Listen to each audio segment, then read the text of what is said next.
non-Muslim sekalipun kena berhenti meniaga ketika waktu solat, terutama waktu solat maghrib dan solat maghrib lah. Boleh dapat respon Datuk mengenai langkah yang menjejaskan orang Islam sendiri, orang berislam sendiri?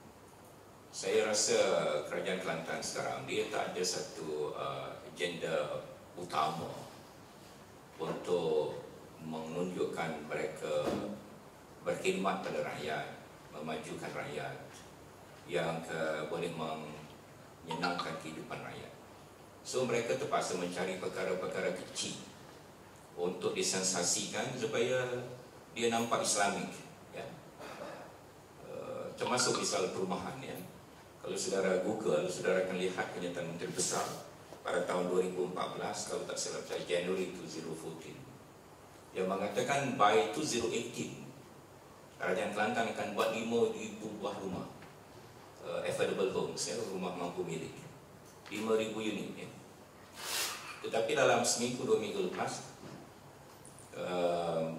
Datuk Fatah juga buat kenyataan, 5,000 unit ini tidak boleh disiapkan kerana kerajaan negeri gagal mendapatkan ataupun mengenal pasti tanah-tanah. So bayangkan, ya, semasa dia lancarkan 5,000 unit, kononnya akan buat 5,000 unit, akan main besar di berita.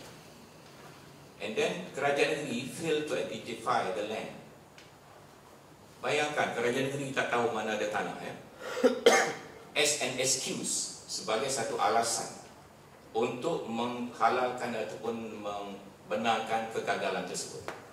So dalam kes azan ini, orang bukan Islam dia tak perlu salat, dan customers dia tak perlu salat, ya. Kita masa tu guru, kita menggalakkan azan maghrib observed by peniaga pasar malam yang I think 99% adalah Muslim.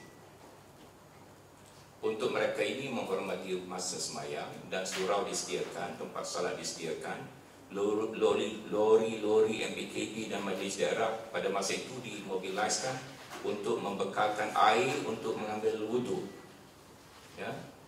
Jadi pokoknya untuk orang Islam bersolat. Kenapa pula nak luaskan pada non-Muslim? Dia tak perlu solat, dan customers dia pun tak payah solat. Kalau most of them, kedai-kedai makan orang bukan Islam, most of them adalah orang bukan Islam. Jadi ini adalah melampaui ataupun melebihi semata-mata kerana nak tunjuk kerajaan Kelantan adalah the most Islamic government. 5,000 yang dijanjikan itu also Islamic, ya. Itu pun dituntut oleh Islam, ya. Jadi suruh kedai tutup kerana hormatkan salat, walaupun bukan Islam, rumah tak boleh dibina. Which one is more un-Islamic?